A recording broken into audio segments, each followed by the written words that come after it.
প্রেমানন্দে নিতাই গো হরি হরি হরে কৃষ্ণ।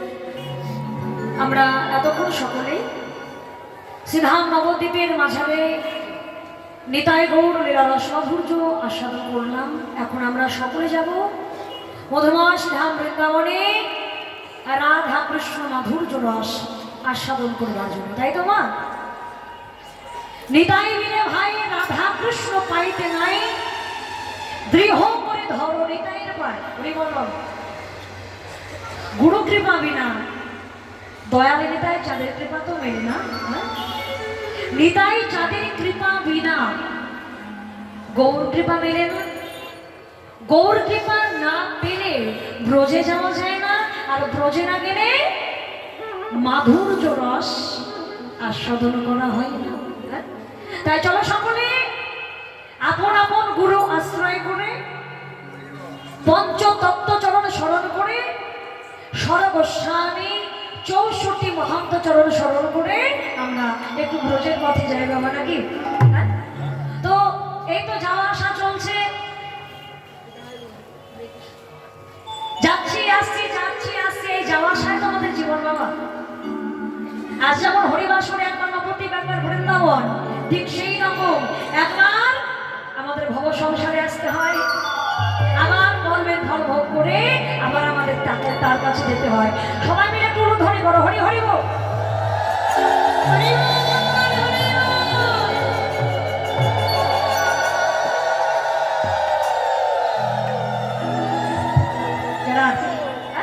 তো সবাই আমার সেই বৃন্দাবন কোথায়? যেখানে হয় হরি নাম সংকীর্তন, যেথায় হয় সাধুগুরু বৈষ্ণবের আগমন, আর যেথায় হয় সবার এক মন, সবার এক মন। যদিও এই সময়টা বাবা কিছু মনে করো না, কিন্তু এই সন্ধ্যাবেলার যে সময়, যদিও তোমাদের এখানে পরিবেশটা সত্যি খুব সুন্দর, খুব ভালো লাগছে। হ্যাঁ, অন্যান্য জায়গায় কি হয় বেশিরভাগ দেখা যায় যে এই আসরটা মানে ফেরত গোষ্ঠের আসর আর সূর্য পূজায় এই বাদাম খাওয়া আর পাপড় খেতে খেতে মানে মানুষের এখন কঠিন অবস্থা হয়েছে, মনোভাবটা ঠিক থাকে না। যেমন গতকালকে আমি যখন কীর্তন গিয়েছি, এত এত ভক্ত সংখ্যা ছিল না, কয়েকজন ছিলেন এখানে, কয়েকজন মানে গন্তি করা যাবে 20-22 জন হবে। কিন্তু সত্যি বলছি কীর্তন গাইতে যে এত ভালো লেগেছে, মনে হয় যেন প্রাণ ভরে কীর্তন গাওয়া গেছে। এখনো গাইতে পারছি, কেননা তোমাদের সেই পরিবেশটা ঠিকঠাক আছে। কারণ পরিবেশ যদি সঠিক না হয় বাবা, কোনো কীর্তনিয়ার বাবার দিন নিয়ে যে পরিবেশনা করবে, ঠিক কিনা? পরিবেশটা সঠিক রাখতে হয়। তাই তোমাদের ভেতরে আছে সেই মনোভাব, শান্ত ভাব। শান্ত হলো ভজনের প্রথম সিঁড়ি। ভক্তের মনে শান্ত ভাব না থাকলে কোনো ভজন হয় না। আর তোমাদের হরিবাসর কমিটির আমার দাদা ভাইয়েরা, জ্যাঠামশাইরা, কাকাবাবুরা দাঁড়িয়ে ভিক্ষা করে কত সুন্দরভাবে বৃন্দাবনের বাজার বসিয়ে রেখেছে। এইখানে আমাদের প্রত্যেকের দায়িত্ব কি না, আমাদের এই বৃন্দাবনের পূর্ণতা না পরিপূর্ণতা আনতে হবে, তাই না? তো সবাই মিলে এক মনে রাধা রানীর নাম জপ করে আমরা বৃন্দাবনে প্রবেশ করবো একটা ভজনের মাধ্যমে। কেমন? ও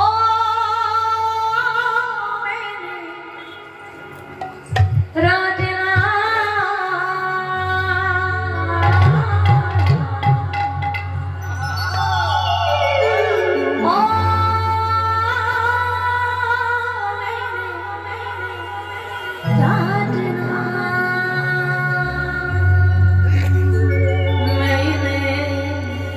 रटना लगाए राधा नवे की, ओ मैंने रटना लगाए राधा नामे की।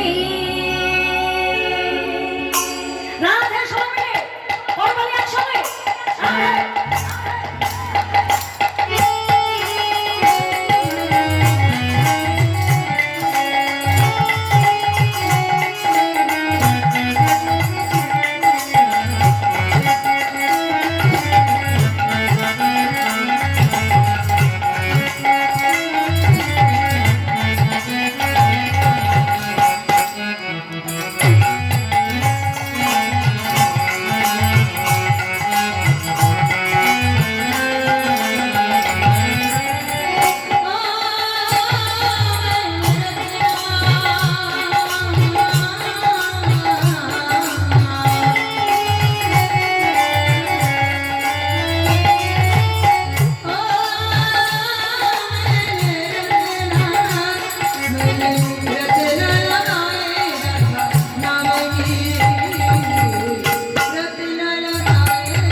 শ্যামের মুরলি কি নাম বলে? রাধে রাধে শ্যামের মুরলি, ও শ্যামের মুরলি বলো এ কথা নাম কি?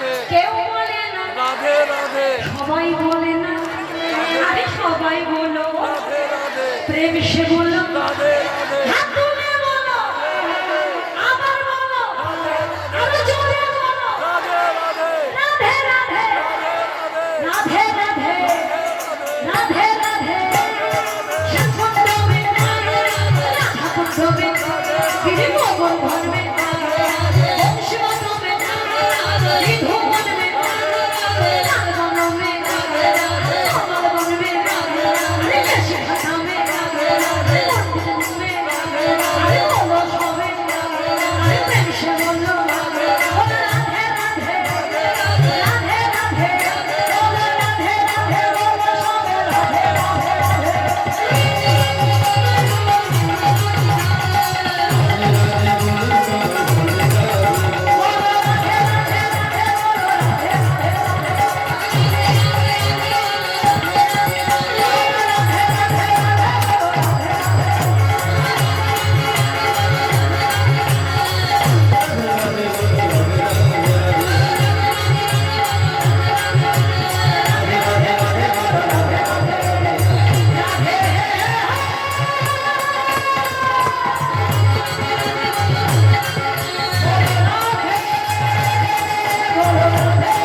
অসাধারণ সত্যি,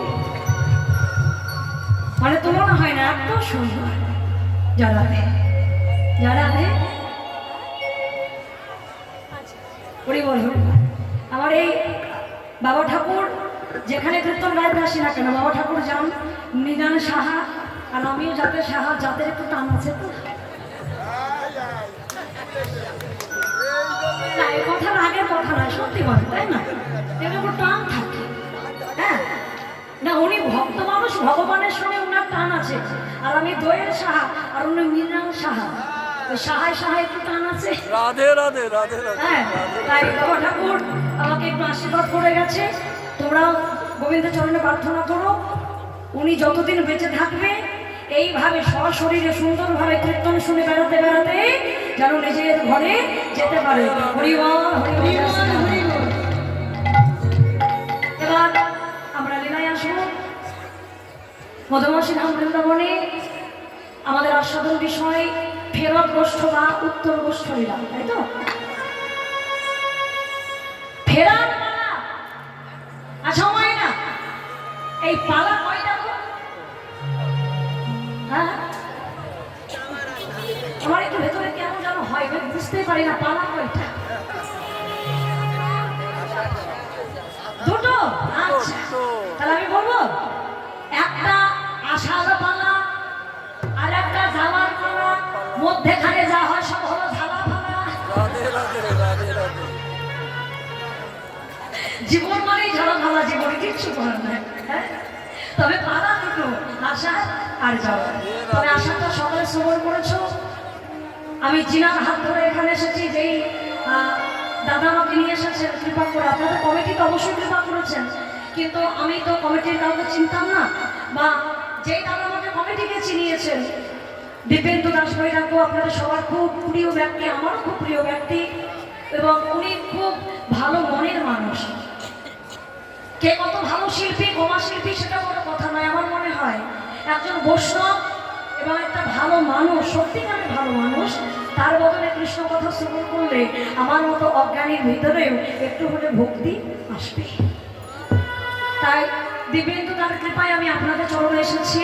আপনারা গোবিন্দের কাছে প্রার্থনা করবেন, উনি যতদিন পৃথিবীতে থাকবে এমনভাবে যেন আপনাদেরকে আনন্দ দিয়ে যেতে পারে, এবং আমাকে একটু কৃপা করবেন।